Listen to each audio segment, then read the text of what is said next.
Jamaah salat subuh yang dirahmati oleh Allah Subhanahu wa taala, marilah kita bersyukur kepada Allah Subhanahu wa taala yang telah memberikan nikmat-nikmatnya, di antaranya nikmat iman, nikmat sehat, sehingga kita dapat berkumpul di masjid yang insyaallah diberkahi oleh Allah Subhanahu wa taala ini. Jamaah salat subuh Masjid Darul Awrul yang dirahmati Allah Subhanahu wa taala, berdirinya kami di sini akan membawakan hadis dari Rasulullah Sallallahu Alaihi Wasallam yang berjudul menghadapi usia tua. An Abi Hurairah radhiyallahu anhu qala Rasulullah Sallallahu Alaihi Wasallam a'maru ummati ma baina sittina wa sab'in wa aqalluhum ma yajuzu dzalik. Dari Abu Hurairah radhiyallahu anhu bahwa Rasulullah Sallallahu Alaihi Wasallam bersabda, usia umat Islam antara 60 hingga 70 dan sedikit dari mereka yang melewatinya. Hadis riwayat Imam At-Tirmizi dan Imam Ibnu Majah nomor 1973. Isi kandungan hadis.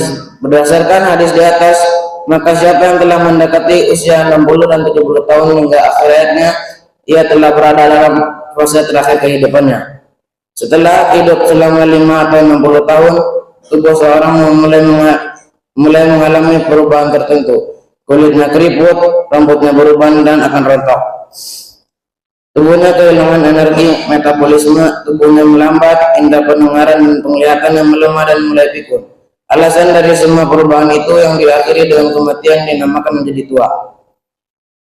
Dan di usia senja yang paling utama adalah panjang usia dan baik amalnya. Rasulullah Shallallahu Alaihi Wasallam pernah bersabda, sebaik-baiknya orang adalah yang panjang umurnya dan amalannya baik. Hadis riwayat Tirmizi. Karena telah dekat dengan kematian, sungguh merugi bila orang yang sudah berusia tua belum mau memperbaiki diri, bahkan perbuatan buruknya kian menjadi-jadi.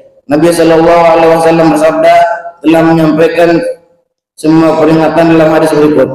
Allah tidak akan menerima alasan dari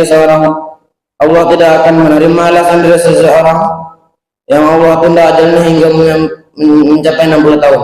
Hadis riwayat Bukhari nomor 641. Hadis riwayat ayat Al-Quran yang berkaitan dengan hadis. Allah Subhanahu wa taala berfirman, dan barang siapa yang kami panjangkan umurnya, niscaya kami kembalikan dia kepada awal kejadiannya, maka mengapa mereka tidak mengerti? Surat Yasin ayat 68. Allah Subhanahu wa taala juga berfirman, bukankah kami telah memanjangkan umurmu untuk dapat berpikir bagi orang yang mau berpikir? Padahal telah datang kepadamu orang memberi peringatan, maka rasakanlah azab kami, dan bagi orang-orang yang zalim tidak ada seorang penolong pun. Surat Fatir ayat 37. Sebelum kita mengakhiri pembacaan hadis, marilah kita bermunajat kepada Allah Subhanahu wa taala. Bismillahirrahmanirrahim. Alhamdulillahirabbil alamin, hamdan yuafi ni'amahu wa yukafi'ul mazidah. Ya Rabbana lakal hamdu alaka syukru kama yanbaghi li jalal wajhikal karim ya azim sultanik. Allahumma salli wa sallim ala sayyidina Muhammadin wa ala ali sayyidina Muhammad. Ya Allah yang maha besar dan maha kuasa, kami mohon kepada Engkau ya Allah untuk para musyrik, memberi wakaf, orang tua asuh, donatur, pembina dan pengurus yayasan, pengurus ponpes, bapak, ibu, jemaah salat subuh yang berserta dan umat muslimin dan muslimat.